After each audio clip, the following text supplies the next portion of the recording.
Career कट्टा युवकांच्या सर्वांगीण विकासासाठी 365 दिवसाच्या शिवसंकल्प व्याख्यानमालेमध्ये आपल्या सगळ्यांचं मनपूर्वक या ठिकाणी स्वागत. आपल्या या व्याख्यानमालेचं आजचं हे 112वं सत्र करिअर आणि स्पर्धा परीक्षा या विषयामधलं इंटर्नशिप का करावी हा एक या ठिकाणी महत्वाचा विषय आणि त्याचे काय फायदे आहेत याच्यावर आपण या ठिकाणी सविस्तर चर्चा करणार आहोत. आपल्या सगळ्यांचं मनपूर्वक या ठिकाणी स्वागत. इंटर्नशिप म्हणजे काय, जॉब आणि इंटर्नशिप मधला नेमका फरक काय आहे, इंटर्नशिप का करावी, त्याची काही कारणं आहेत का, त्याची सुरुवात कधी करावी, कुठं शोधावं आपण ते, त्यानंतर या ठिकाणी कशा पद्धतीनं ते ऍप्लिकेशन असावं, इंटरव्ह्यू कसे असतील, त्याचं ट्रॅक रेकॉर्ड कसं असायला पाहिजे, तो रोडमॅप कसा असावा, या सगळ्या गोष्टी सविस्तर आपण या ठिकाणी चर्चा करणार आहोत. हे लक्षात त्याच्यामध्ये बऱ्याच वेळेला आपण असं बघतो की तुम्ही ग्रॅज्युएशन करून बाहेर पडता, मग इंजिनिअरिंग असेल किंवा BA BCom BSc असेल, आता तुम्ही जे काही शिकताय ते करून बाहेर पडणार आहात आणि बाहेर पडल्यानंतर मग या ठिकाणी आपण काहीतरी जॉब शोधायला लागतो आणि त्यावेळेला तुम्हाला एक साधा प्रश्न विचारला जातो की वर्क एक्सपिरियन्स काय आहे का, आणि त्या प्रश्नाचं उत्तर आपण देतो सर आत्ताच तर पासआउट झालो, वर्क एक्सपिरियन्स कसा असेल त्याच्याबद्दल. आणि हे ज्या वेळेला तुम्ही देता त्यावेळेला बदललेल्या काळामध्ये काय पॅरामीटर्स बदलले ते आपल्या लक्षात येत नाही आहेत आणि त्याचा विचार आपण करणं गरजेचं आहे. सुदैवानं तुमच्या वेळेला लागू झालेली राष्ट्रीय शैक्षणिक धोरण जी काही पॉलिसी आहे, NEP जी आहे, ह्या NEP मध्ये कंपल्सरी सगळ्यांसाठी इंटर्नशिपचा पार्ट आता आलेला आहे, पण तो एक्झिक्यूट करण्याच्या पद्धतीत हे अजून या ठिकाणी तिथं स्कोप आहे, वाव आहे, तिथं बऱ्याच गोष्टी सुधारतील. पण तुम्हाला ह्या गोष्टी माहीत असणं गरजेचं आहे की इंटर्नशिप OJT हा कंप्लायन्सचा भाग नाही, हे पहिल्यांदा लक्षात घ्या. म्हणजे काही ठिकाणी तुम्ही त्याला ऑप्शनल म्हणून प्रोजेक्ट वर्क दिलेला आहे, मग काहीतरी पेजेस AI वरनं डाउनलोड करायचे, त्याची प्रिंट काढायची, सही करायची आणि देऊन टाकायची, हे कंप्लायन्सेस झालं. लक्षात घ्या, त्या कंप्लायन्सेसनं त्याचा उद्देश पूर्ण नाही होत. इंटर्नशिप तुमच्या या व्यवस्थेमध्ये काय इन्कॉर्पोरेट केली ते समजून घेणं गरजेचं आहे आणि तो प्रयत्न आपण आजच्या या सत्रामधून करणार आहे. लक्षात घ्या, म्हणजे बऱ्यापैकी तुमच्यातली काही मुलं आहेत जे उन्हाळ्याच्या सुट्टीमध्ये झोमॅटो किंवा या ठिकाणी अन्य काही प्लॅटफॉर्मवर समजा काम करत असेल, तर मी बॅकएंड काम सांगतो, लक्षात घ्या, फूड डिलिव्हरीचे नाही, बॅकएंडचं काम, BSc कम्प्युटर सायन्सची मुलं असतील, इंजिनिअरिंगची मुलं असतील आणि ते अशा व्हर्च्युअल प्लॅटफॉर्मवर बॅकएंडला काम करत असतील, छोटे छोटे प्रोजेक्ट त्यांनी केलेले असतात आणि मग यामुळं कदाचित तुमचा एखादा प्रोजेक्ट त्या कंपनीला अपील होऊ शकतो, तुमचं स्किल अपील होऊ शकतं, तिथं तुम्हाला एक संधी मिळू शकते. यासाठी इंटर्नशिप महत्वाची असते, तुम्हाला वर्क एक्सपिरियन्स घेण्यासाठी, हे लक्षात घ्या. आणि चांगल्या ठिकाणी इंटर्नशिप कशी मिळेल यासाठी आपण प्रयत्न करायचे असतात. लक्षात घ्या, एक झोमॅटो मधलं एक एक्झाम्पल आहे. इंजिनिअरिंगच्या सेकंड इयरला असणाऱ्या मुलांना व्हर्च्युअल इंटर्नशिप 6 आठवड्याची केली होती, त्याला स्टायपेंड देखील त्यांनी 15,000 प्रमाण दिला होता. पण त्यांनी जो काही या ठिकाणी कस्टमर खर्च कमी करण्यासाठीचा जो काही या ठिकाणी प्रोजेक्ट दिला होता तो मॅनेजरला आवडला, त्यामुळे त्याची डिग्री संपण्यापूर्वीच त्याला या ठिकाणी 12 लाखाचं पॅकेज देऊन कंपनीने त्याला हायर केलं. स्किल दाखवण्यासाठीची एक संधी म्हणून देखील या ठिकाणी बघू शकता, हे लक्षात त्याच्या पद्धतीत. सांगलीचं एक एक्झाम्पल आहे. स्वाती नावाची मुलगी BCom फायनल इयरला असताना ती CFM मध्ये तिने एक मेसेज पाठवला की मला इंटर्नशिप हवी आहे, फुकट काम करायला तयार आहे, अनपेड इंटर्नशिप सगळे त्याच्यामध्ये, टॅक्स फायलिंग, GST शिकण्यासाठी. तिला ज्या वेळेला तिथं संधी मिळाली, आज ती 24 वर्षाची CA प्रॅक्टिशनर जी आहे ती स्वतः दर महिन्याला या ठिकाणी 5 लाख रुपये कमवते, हे लक्षात घ्या. आता हे काम करावं तर सगळ्यांनाच लागणार आहे, एक्सपिरियन्स सगळ्यांना घ्यावाच लागणार आहे, लक्षात त्याच्यावरती. त्यामुळे आपण इंटर्नशिपचं महत्व समजून घेऊया. AICTEचा जो काही अहवाल आहे AICTEचा, त्याच्यामध्ये आपण या ठिकाणी बघतो की 46% इंजिनिअरिंगची मुलं आहेत की ज्यांना जॉब सहज मिळण्याची शक्यता आहे, हे लक्षात त्याच्या पद्धतीत. पण इंटर्नशिप केलेल्या 87% जॉब हा मिळतोच, हे लक्षात घ्या, कारण तुमचा एक्सपिरियन्स मॅटर करत असतो. तुम्हाला रिक्रुटमेंटच्या पोस्ट, इंडस्ट्रीचा सर्व्हे जो इंटर्नशिप केलेल्या स्टुडंटचा सरासरी पगार हा इतर विद्यार्थ्यांच्या तुलनेनं 30 ते 40% जास्त असतो इंटर्नशिपच्या विद्यार्थ्यांपेक्षा, लक्षात घ्या. मग PM इंटर्नशिप स्कीम आहे ज्याच्यामध्ये 500 टॉप कंपनीमध्ये 1 कोटीपेक्षा जास्त इंटर्नशिप पुढच्या 5 वर्षापासून देण्याची पॉलिसी बनवण्यात आली, हे लक्षात घ्या. ते धोरण निश्चित करण्यात आलेलं आहे. स्टायपेंड साधारणतः 5,000 पासून या ठिकाणी ही कंपनी द्यायला सुरुवात केली आहे. गुगल सारखी कंपनी 1.5 लाख रुपये देखील स्टायपेंड देते, पण ते सिलेक्शन देखील त्या लेवलचं होत असतं, हे लक्षात घ्या. टॉप कंपनीमध्ये 60 ते 70% मुलं ही कंटिन्यू करण्याचा ट्रेंड आहे. इंटर्न क्लास आलेली मुलं ही फायनल इयर नंतर तिथं कंटिन्यू करून घेतली जातात, लक्षात घ्या. पहिल्यांदा हे लक्षात घ्या की आपल्यामध्ये काही लोकांना असं वाटतं की तुम्ही तुमच्या घरातले फर्स्ट लर्नर आहात, म्हणजे आमच्या घरातलं अजूनपर्यंत कोणी कॉलेजला गेलंच नव्हतं, मी आमच्या घरातला पहिला किंवा पहिली ग्रॅज्युएट होणार आहे. ठीक आहे, ते अभिमान असणं चुकीचं नाही, लक्षात घ्या. पण डिग्री हा आपला एक गेट पास आहे हे लक्षात घ्या. ती गॅरंटी नाही आहे की बाबा डिग्री मिळाली म्हणजे तुम्हाला जॉब मिळेल. असं डिग्री हा गेट पास आहे. तर तुम्हाला ह्या बाकीच्या सगळ्या गोष्टी ज्या आहेत ते तुमच्याकडे असायला पाहिजे. त्याचं शस्त्र म्हणा किंवा त्याचे स्किल म्हणा हे आपल्याकडे असायला पाहिजे. म्हणून आपण आजच्या टॉपिकमध्ये इंटर्नशिप काय पार्ट आहे हा बघायचा. शिक्षण घेत असताना आपण एखादी कंपनी, संस्था, एनजीओ या ठिकाणी काही आठवडे, काही महिने प्रत्यक्ष कामाचा अनुभव घेतो. त्याला आपण इंटर्नशिप म्हणतो, लक्षात घ्या. इंटर्नशिप मध्ये काय शिकायला मिळतं तर पुस्तकाबाहेर काय आहे हा लक्षात, एक्सपिरियन्स कसे असतात हे लक्षात घ्या, नेटवर्किंग, आपल्या सहकाऱ्यांच्याबरोबर कसं काम करायचं असतं, त्या सगळ्या गोष्टी तिथे या ठिकाणी समजतात हे लक्षात घ्या. साधारणतः कालावधी 1 महिने ते 6 महिन्याचा असू शकतो इंटर्नशिपचा. जॉब हा तुम्हाला लॉंग टर्म असतो. अप्रेंटिसशिप जी असते ती 6 महिने ते 2 वर्षाच्या कालावधीपर्यंत असते. स्टायपेंड जर याच्यामध्ये बघितला तर 5,000 पासून 1.5 लाखापर्यंत स्टायपेंड असतो. जॉबवर तुम्ही असता त्यावर सॅलरी असते आणि अप्रेंटिसशिपला देखील स्टायपेंड दिला जातो हे लक्षात घ्या. उद्देश काय आहे? अप्रेंटिसशिप आणि इंटर्नशिपचा एक उद्देश शिकणे हा आहे आणि जॉबचा उद्देश कमाई करणं हा आहे, लक्षात घ्या. जबाबदारी आपल्याकडे इंटर्नशिप असताना लिमिटेड असते. जॉबवर असलात की फुल जबाबदारी तुम्हाला दिलेली असते हे लक्षात घ्या.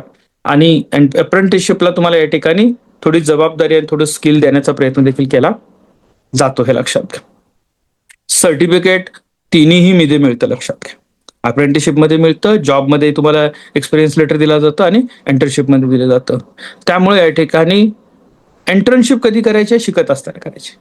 जॉब शिक्षणानंतर करायचे आणि अप्रेंटिसशिप हे शिक्षणाच्या समांतर तुम्ही करू शकता हे लक्षात. त्याच्या बाबतीतनं आपण पेड इंटर्नशिपचा प्रकार जर बघितला तर काही ठिकाणी तुम्हाला गुगल असेल, मायक्रोसॉफ्ट असेल, अमेझॉन असेल, फ्लिपकार्ट, झोमॅटो, स्विगी हे बऱ्यापैकी जी गिग इकॉनॉमी आहे तिथे तुम्हाला पेड इंटर्नशिप बघायला मिळते, लक्षात घ्या. आणि असे बऱ्याच ठिकाणी हे प्रयोग सुरू आहेत हे लक्षात. विद्यार्थ्यांना इथं प्राधान्य दिलं जातं. याचा उद्देश एकच आहे की तुम्ही ग्रॅज्युएट होऊन बाहेर पडत असताना तुमच्याकडे ते स्किल असायला पाहिजे. अनपेड का? काही एजन्सीज अशा आहेत की म्हणतात आम्ही फक्त एक्सपिरियन्स देऊ शकतो, आम्ही तुम्हाला या ठिकाणी सर्टिफिकेट देणार, एक्सपिरियन्स देतो पण पैसे देणार नाही. म्हणजे बरेचसे एनजीओ आहेत, बरेचसे या ठिकाणी सोशल स्ट्रक्चर्स आहेत, या ठिकाणी सीए फर्म्स आहेत, लॉ फर्म्स आहेत हे लक्षात घ्या. कारण तिथं या ठिकाणी डिमांड जास्त आहे. त्यामुळे या ठिकाणी तुम्हाला सॅलरी द्यायला तयार असत नाही. ते म्हणतात आमच्या फर्मने इतकं नाव कमवलेलं आहे, तुम्हाला आम्ही घेतोय हेच भरपूर झालं आणि बऱ्याच वेळा तुम्हाला त्याचा विचार करावा लागतो हे लक्षात घ्यायच्या.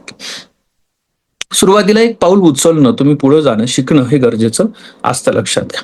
आता बऱ्याच वेळेला काय की इंटर्नशिपचे प्रकार व्हर्च्युअल इंटर्नशिप आहे, वर्क फ्रॉम होम आहे लक्षात. हे घरी बसल्या या ठिकाणी ऑनलाईन काम करू शकतो आपण. कोणत्याही शहरात राहून जागतिक कंपनीसाठी काम करणं आज शक्य झालं आहे. टाइम फ्लेक्झिबिलिटी आहे, तुम्हाला जो पाहिजे तो वेळ तिथे मिळत असतो, लक्षात घ्या. Content writing, digital marketing, programming यासारख्या अनेक फील्डमध्ये तुम्ही काम करू शकता.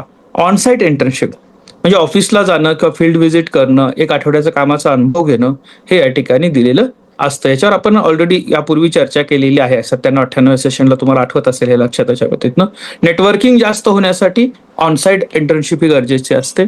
रिसर्च इंटर्नशिप म्हणजे तुम्हाला या ठिकाणी ज्या संशोधन करणाऱ्या संस्था आहेत, IIT आहे, IIM आहे, इस्रो आहे लक्षात, ICSR आहे, या ठिकाणी तुम्हाला काय केलं जातं की संशोधनासाठी रिसर्च फेलो म्हणून तुम्हाला या ठिकाणी इंटर्नशिपची संधी मिळते.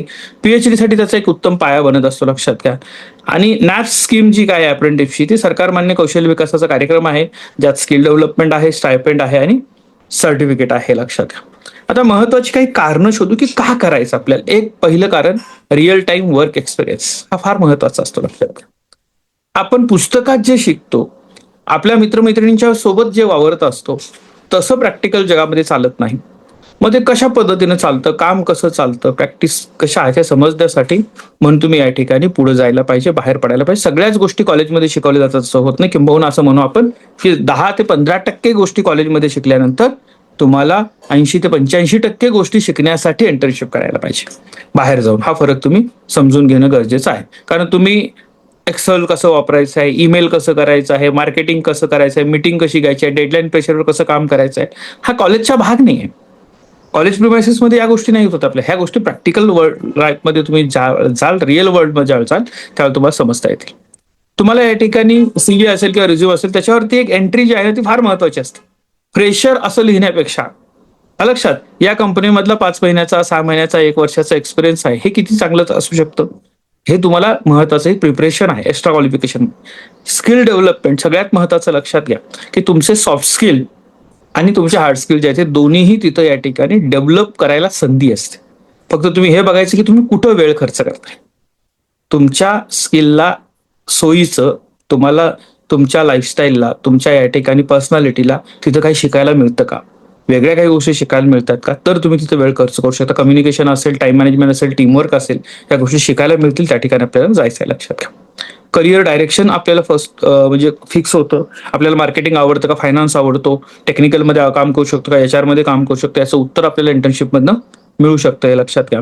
नेटवर्किंग प्लस मेंटर, म्हणजे चांगले मेंटर तुम्हाला त्यातनं भेटतात, तुम्हाला चांगले सिनियर भेटू शकतात, चांगले कलिग त्यातनं तुम्हाला भेटू शकतात आणि तुम्ही या ठिकाणी तुमचं डिग्री करून बाहेर पडण्यापूर्वी तुमचे एक प्लॅटफॉर्म मार्केटमध्ये तयार केलेलं असू शकतं. हे लक्षात घ्या. त्याच्यानंतर आहे स्टायपेंड.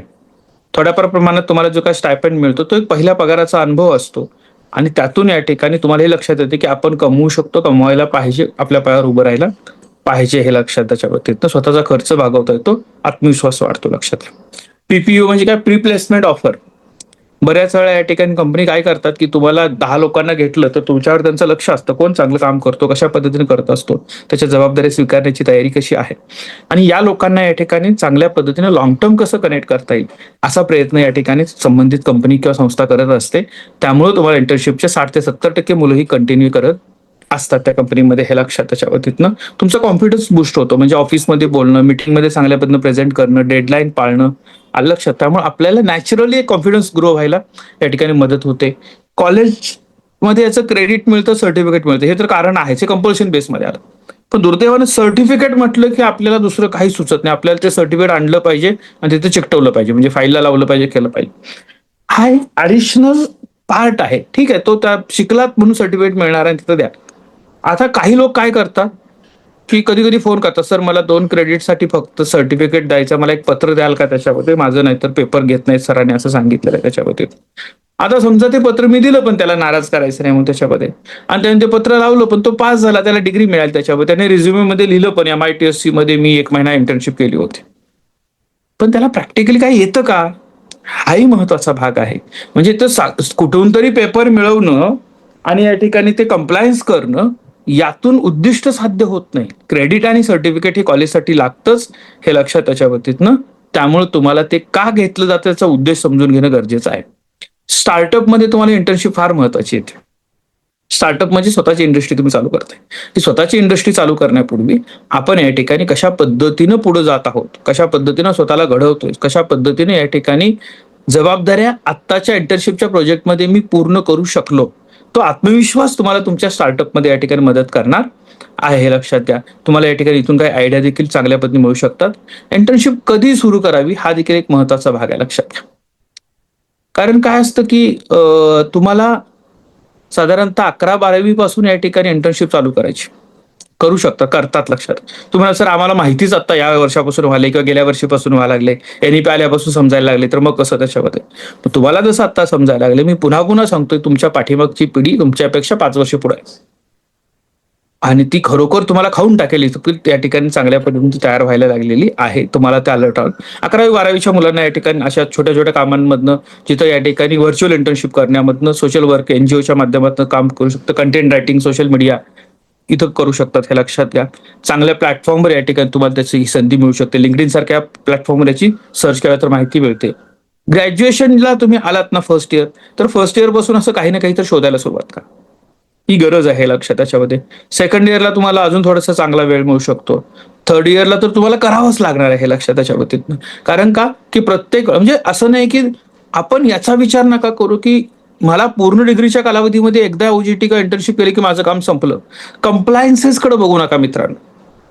आता काय होतंय की तुम्ही ज्या कॉलेजमध्ये शिकताय त्या कॉलेजमध्ये 2 पद्धतीचं एक्झिक्युशन असू शकतं. एक आहे परफेक्ट, तू केलंच पाहिजेस, तू करून आम्हाला सर्टिफिकेट आणून दे तर आम्ही तुला हे करणार आहे, मी क्रॉस व्हेरीफाय करेन, मी त्यांना फोन करेल, हे विचारणं असू शकतं. बरोबर आहे. दुसरं काय असू शकतं, तुला मार्ग सांग, तुला नाही ना करायचं आहे, ठीक आहे काम कर, तिथं जा, त्याच्याकडे पत्र लिहून आण, ते नाही करायचं नाही, काम करे की हा प्रोजेक्ट आहे, हा प्रोजेक्ट तयार करून दे. OJT आणि इंटर्नशिपला प्रोजेक्ट वर्क हा ऑप्शनल दिलेला आहे. ऑप्शन निवडणं म्हणजे फार जग जिंकल्यासारखं तीर मारल्याच्या आनंदात तुम्ही राहू नका. ती तुमची स्वतःची तुम्ही केलेली फसवणूक आहे, लक्षात घ्या. कारण ज्या वेळेला शासनानं धोरण ठरवणाऱ्यांनी हे ठरवलं की विद्यार्थ्यांना डिग्री कंप्लीट होत असताना वर्क एक्सपिरियन्स असायला पाहिजे, त्यावेळेला त्याच्या पाठीमागचा उद्देश आहे की तुमचं स्किल एनहान्स व्हायला पाहिजे. आणि मग आपण कुठेतरी कारण देऊ की बाबा माझ्याकडं सर आम्ही ग्रामीण भागात राहतो, इथं कुठं इंडस्ट्री आहे, इथं काहीच नाही, आम्ही कसं ओजीटी आणि इंटर्नशिप द्यायची, त्याच्यापेक्षा आम्हाला प्रोजेक्ट वर्क द्या. आणि प्रोजेक्ट वर्कची क्वालिटी जी आहे ती क्वालिटी देखील मॅटर करते, लक्षात घ्या. त्यामुळे तुम्ही समजून घ्या की इंटर्नशिप हा कंप्लायन्सचा भाग नाही, तो एक शिकण्याचा एक्सपिरियन्सचा भाग आहे, तो तुमच्यासाठी महत्वाचा आहे. त्यामुळे तुम्हीच आग्रह धरला पाहिजे की हे मला मिळायला पाहिजे, मी यासाठी प्रयत्न करणार आणि काम करणार यासाठी, हे लक्षात द्या. हे आपल्याला महत्वाचं आहे. तुम्हाला या ठिकाणी पीजी लेवल म्हणजे प्रत्येक 11वी पासून पुढे प्रत्येक ठिकाणी शिकत असताना प्रत्येक वर्षात थोडं थोडं या ठिकाणी एक वर्क एक्सपिरियन्स तुमचा घ्यायला पाहिजे, हे लक्षात घ्या. मग त्याचे कॅलेंडर असतात. मे महिन्यात ते जुलै महिन्याच्या दरम्यान या ठिकाणी सगळ्यात मोठ्या कंपन्या तुम्हाला देत असतात. डिसेंबर जानेवारीमध्ये मिळत असतात. काही ठिकाणी वर्षभर दिल्या जात असतात, हे लक्षात घ्या. असं करायचं नाही. बऱ्याच वेळा म्हटलं होतं ना की फक्त विकेंडला 2 तास मी येऊन जातो, हा आठवडा झाला की पुढच्या आठवड्यात येतो आणि मग माझे जे काही तास भरायचे आहेत ते तास भरतो. हे सोपं आहे तास भरणं, हे लक्षात घ्या. मी परत म्हणतो, कंप्लायन्सेस म्हणून तुम्ही करायला गेलात तर हे फार सोपं आहे त्याच्यामध्ये, पण त्याचा तुम्हाला उपयोग काही होणार नाही. त्यामुळे तुम्हाला त्याचं प्रॉपर यूज कसा करता येईल, शिकता येईल, तिथं काहीतरी कॉन्ट्रीब्युट करता येईल, या दृष्टिकोनात तुम्ही बघायला पाहिजे, हे लक्षात घ्या. एंट्रन शाळा म्हणून एक या ठिकाणी प्लॅटफॉर्म आहे, भारतातला टॉपचा प्लॅटफॉर्म आहे, जिथे या ठिकाणी तुम्हाला 50,000 पेक्षा जास्त इंटर्नशिप ऑप्शन्स उपलब्ध आहेत, लक्षात घ्या. मराठी विद्यार्थ्यांसाठी फेमस आहे. लिंक्डइनवर उपलब्ध आहेत. नोकरी आणि UKRI नोकरी म्हणून एक या ठिकाणी नोकरी.com आहे, तिथं उपलब्ध आहे. AICTचं इंटर्नशिपचं पोर्टल उपलब्ध आहे. PM इंटर्नशिप स्कीम या ठिकाणी उपलब्ध आहे. त्यानंतर या ठिकाणी हॅलो इंटर्न्स नावाचा प्लॅटफॉर्म आहे. अनस्टॉप म्हणून या ठिकाणी पूर्वी जे डेअर टू कम्प्लीट म्हणून जो काही या ठिकाणी प्लॅटफॉर्म होता, तो आता अनस्टॉप म्हणून तयार झालेला आहे, लक्षात घ्या. असे अनेक प्लॅटफॉर्म आहेत. इंटरनॅशनल लेवलला देखील काही प्लॅटफॉर्म या ठिकाणी काम करतात, ते शोधले तुम्हाला मिळतील. म्हणजे संधी उपलब्ध आहे. प्रत्येक कंपनीच्या करिअर पेजवर गेला तर तिथे देखील इंटर्नशिपचा ऑप्शन उपलब्ध आहे, हे लक्षात घ्या. इतर मार्ग, कॉलेजमध्ये TPO असतात, त्यांच्याकडनं माहिती मिळू शकते. आपलं अल्युमिनी जे असते कॉलेजची, त्याच्या माजी विद्यार्थ्यांच्या नेटवर्कमध्ये मिळू शकते. फॅकल्टी जे आपले शिक्षक आहेत ते देऊ शकतात तुम्हाला, लक्षात. किंवा मग तुम्ही मेसेज करा, तुम्ही ईमेल करा, काही ना काहीतरी ऑप्शन मिळू शकतो, हे लक्षात त्याच्या बाबतीत. आता याची एक ऍप्लिकेशनची प्रोसेस आहे. म्हणजे त्याला एका पानासाठीच तुम्हाला तुमचं एक ऍप्लिकेशन बनवायचं आहे. नाव, ईमेल ID, तुमचं लिंक्डइन प्रोफाईल जर असेल तर तुम्ही काय शिकत आहात, तुमच्या CGPA सह मेन्शन करा. तुम्ही प्रोजेक्ट कुठले केले असेल तर ते स्पष्ट मेन्शन करा आणि काय त्यातला आउटकम निघाला ते करा. तुमचे हार्ड स्किल काय, सॉफ्ट स्किल काय ते मेन्शन करा. मुळात कॉपी पेस्ट करू नका. झेरॉक्स सेंटरवाल्याकडे बनवलेल्या रिझ्युमे मध्ये जी चूक असते बाबा त्याचाच रिझ्युमे असतो, वरचं फक्त नाव बदलायचं, घेऊन जायचं, असं करू नका. सगळ्यांच्याच हॉबीमध्ये रायटिंग आणि या ठिकाणी डान्स आणि राईट पोएम आणि रिडिंग हॉबी हा असू शकत नाहीत, लक्षात घ्या. तुमच्या आवडीनुसार असायला पाहिजे. तसं स्किलच्या बाबतीत देखील असायला पाहिजे, लक्षात घ्या. लँग्वेज ज्या व्यवस्थित येता येतात त्याच लिहा. कॉमन टाकल्यासारखं मराठी, हिंदी, इंग्रजी असं टाकू नका. व्यवस्थित बोलता येत असेल तर त्याचा विषय असू दे, हे लक्षात घ्या. सर्टिफिकेट तुमच्याकडे कुठले असेल तर त्या सर्टिफिकेटचा उल्लेख करा. एक्स्ट्रा करिक्युलम काही गोष्टी केलेल्या असतील तर त्याचा उल्लेख असू दे. त्यानंतर या ठिकाणी तुम्हाला तुमचे जे काही हे आहेत, म्हणजे काय म्हणतात आपल्याला, कॉन्टॅक्ट जो करायचा आहे तुम्हाला त्यांनी, त्याच्याविषयीची तुमची डिटेल्स सगळे व्यवस्थित मेन्शन असेल तर त्याच्यामध्ये ग्रॅमॅटिकली व्यवस्थित आहे का ते चेक करा. आणि त्याच्यासोबत तुम्हाला एक कव्हरिंग लेटर द्यायचं आहे. म्हणजे पहिल्यांदा तुम्ही ज्या पदासाठी अर्ज करताय ते लिहिलेलं असलं पाहिजे. मी का, माझ्याकडे काय स्किल आहे ते दिलं पाहिजे, लक्षात घ्या. तुमचं आणि त्या कंपनीचे कुठले विचार जुळतायत असं तुम्हाला वाटतंय ते तुम्ही लिहिलं पाहिजे. आणि इंटरव्ह्यूची संधी मिळाली तर आम्ही या ठिकाणी काय करू शकतो याची माहिती तिथं असायला पाहिजे, लक्षात. मग त्याच्या ईमेलचे काही ड्राफ्ट तुम्ही ITच्या माध्यमातून किंवा AIच्या माध्यमातून शोधून घेऊ शकता, ते मिळतील आपल्याला, हे लक्षात घ्या. इंटरव्ह्यूचे जे काही असतात त्याचे पण इंटरव्ह्यू घेऊन तुम्हाला सिलेक्ट केलं जातं. मग तिथं या ठिकाणी ते तुम्हाला स्वतःविषयी विचारतील, तुम्हाला त्या कंपनीविषयी विचारतील ज्या कंपनीसाठी गेलेला आहात. तुम्ही एखाद्या रोलसाठी अप्लाय केला तर त्या रोलसाठी का अप्लाय केला हे विचारलं जाईल. तुमचे स्ट्रेंथ पॉईंट काय, विकनेसेस काय ते विचारलं जातं. याची उत्तरं तयार करून जा, माहित असलं पाहिजे. मी अजून काय त्याच्यावर विचारच केला नाही असं उत्तर नका देऊ तिथं, लक्षात. ही तुम्हाला गोष्टी माहित असायला पाहिजेत. तुम्ही 5 वर्षानंतर स्वतःला कुठं बघता, हा प्रश्न तुम्हाला विचारलाच जातो. तुझं काय विजन आहे बाबा? तू आमच्या कंपनीमध्ये राहणार आहेस का? तुझी ग्रोथ काय असणार आहे? तुझा किती उपयोग होऊ शकतो? तुझा नेमका फील्ड काय? हे प्रश्नाची उत्तर असायला पाहिजेत. आणि चॅलेंज असं की बाबा त्याच्यावर तुम्ही मात केलेली आहे प्रोजेक्टच्या माध्यमातून किंवा काय असेल, तर ते देखील तुम्हाला विचारलं जातं. टेक्निकल राऊंडमध्ये तुम्ही जे स्किल सांगितलेलं आहे, ज्या पोस्टसाठी अप्लाय केलाय ते स्किल चेक केलं जातं. तिथे तुमच्याकडं बेस्ट अपेक्षित नसतं, पण जे काही तुम्ही मेन्शन केलेलं आहे ते बेसिक तरी तुम्हाला माहित असणं व्यवस्थित गरजेचं असतं लक्षात. कारण डोमेन स्पेसिफिक असेल तर त्यातले तुम्हाला महत्त्वाचे प्रश्न विचारले जाणार आहेत, लक्षात घ्या. मग तुम्ही या ठिकाणी टीम कशा पद्धतीने टीमवर्क करू शकता, डेडलाईन प्रेशर काय असतं, फेल्युअरचे काही एक्झाम्पल, ह्या काही तुमच्या पर्सनॅलिटी संदर्भातले क्वेश्चन असू शकतात, लक्षात घ्या. या सगळ्या क्वेश्चन्स बरोबर या ठिकाणी जे बिहेव्हिअरल क्वेश्चन असतात, म्हणजे एखादी सिच्युएशन दिली, एखादा टास्क दिला, तुम्ही ऍक्शन याच्यावर तुम्ही काय केला असता विचारलं जातं सर, त्याचे असेही प्रश्न काही विचारले जाऊ शकतात. त्यामुळे तुम्हाला या सगळ्या गोष्टींची तयारी, म्हणजे जॉबला जाताना जी काही तयारी करता, या सगळ्याची तयारी तुम्हाला सुरुवातीला या सगळ्या फेजेसमध्ये देखील करायला पाहिजे. मी पुन्हा पुन्हा सांगतोय, लक्षात घ्या. इथं तुमच्यावर ऑब्झर्व्हर असतीलच असं नाही. इंटर्नशिपच्या वेळेला तुम्ही एक तर लेबर नाही, मजूर नाही, लक्षात घ्या, की मुकादामानं पाठीवर हंटर मारला तरच आपण काम करणार आहे. का लक्षात? म्हणजे झालं का नाही रे विचारलं तर मग तुम्ही हा झालं करतोय की म्हणायचं, त्यांनी चला उठा कामाला लागा म्हटलं तुम्ही कामाला लागायचं. हे नाही आहेत तुम्ही, लक्षात घ्या. तुम्ही ऍज अ इंटर्न तिथं शिकायला गेलेला आहात, त्यामुळे तिथं गेल्यानंतर तुमच्यावर कोणी ऑब्झर्व्हर नसताना तुम्ही काय बेस्ट क्वालिटीचं देऊ शकता, का ती तुम्हाला डिसिप्लिन लागणार आहे. तुम्हाला सांगितलं 3 तास 4 तास दिले, बाबा तुझे 4 तास तू काम कर, आम्ही काय बघायला नाही त्याच्यामध्ये, तर तू काम कर, तू रिपोर्ट कर, तुला प्रश्न पडू दे, तू प्रश्न विचार, त्या प्रश्नांची उत्तरं घे, तू पुढे जाऊ, तू शिकशील. एकाच कंपनीमध्ये 2 मित्र एका वेळेला लागले, बाबा पार्ट टाइम दररोज 4 तास ते करायचे होते. एका मित्राने या ठिकाणी काम संपवायचं, पुन्हा सिनियरकडे जायचं, सर माझं हे झाले, मी हे केले, हे चुकलंय, त्यात काय दुरुस्ती सांगा त्याच्यावर, हे चालू केलं. दुसरं म्हणतो हे वेळा सारखं सारखं जातो, त्याला सारखं नवीन काम देतात. हा गेल्या गेल्या पंच करतो, तिथं मस्तपैकी सही करतो, कॉफी मशीन पाशी जाऊन कॉफी प्यायची, बसायचं. मॅनेजर फिरायला असं वाटलं की काहीतरी करायला मशीनवर असं दाखवायचं, त्याच्या पद्धतीनं बोलवलं काय केलास, नाही कालचं होतं तेच अजून करायला लागले, माझं अजून संपले, पुरवून वर्क वापरायचं. हा लक्षात. म्हणजे संपूर्ण 15 दिवसाच्या इंटर्नशिपमध्ये तो 2 ते 3 वेळेला काहीतरी त्या मीटिंगमध्ये बोलतो, सांगतो, तसंच राहतो. आणि दुसरा जो असतो तो दररोज नवीन काहीतरी चुका करायच्या, शिकायचं, परत पुढे जायचं, नवीन काहीतरी करायचं, लोकांच्यापर्यंत पोहोचायचा करतो. या दोघांच्या मध्ये डेफिनेटली पहिल्या कॅटेगरीतली जी व्यक्ती आहे, ज्याने स्वतःला घडवण्यासाठी इंटर्नशिप केली, त्या व्यक्तीला त्याचा खरोखर फायदा होणार आहे. दुसरं, ज्यांनी या ठिकाणी कसं टाळू म्हणतात ना, काम कसं टाळायचं ही स्ट्रॅटेजी वापरली आणि इंटर्नशिप पूर्ण केली, त्यानं फक्त कंप्लायन्सेस केले, त्याला सर्टिफिकेट मिळेल, त्याच्या डिग्रीमध्ये येईल आणि तो पास आउट होईल, लक्षात. पण ज्यावेळेला तो कंपनीमध्ये जॉबला जाईल त्यावेळेला प्रोग्रेसवर प्रश्नचिन्ह निर्माण होणार आहे, लक्षात घ्या. त्यामुळे इंटर्नशिप ही कंप्लायन्सेस नाही आहे मित्रांनो, हे लक्षात घ्या. ही एक संधी आहे तुम्हाला, जे तुमच्या करिअरमध्ये अत्यंत महत्वाची पोझिशन देते. काम करत असताना शिकणं हे अत्यंत गरजेचं आहे. शिकत असताना काम करणं, तो वर्क एक्सपिरियन्स घेणं हे गरजेचं आहे.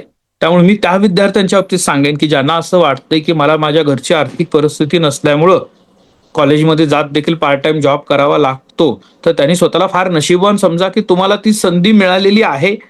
इतर मुलं ज्या वेळेला इथं कुठेतरी 5 महिने 6 महिने एखाद्या महिन्याचं इंटर्नशिप करणार आहेत, पण तुम्ही सुरुवातीपासूनच स्वतःला घडवताय. कॉलेजमधल्या या शिक्षण व्यवस्थेबरोबरच आपण या ठिकाणी स्वतः देखील रिअल वर्ल्डमध्ये शिकताय, म्हणजे तुम्ही 4 पावलं इतरांपेक्षा पुढे आहात हे समजून घ्या.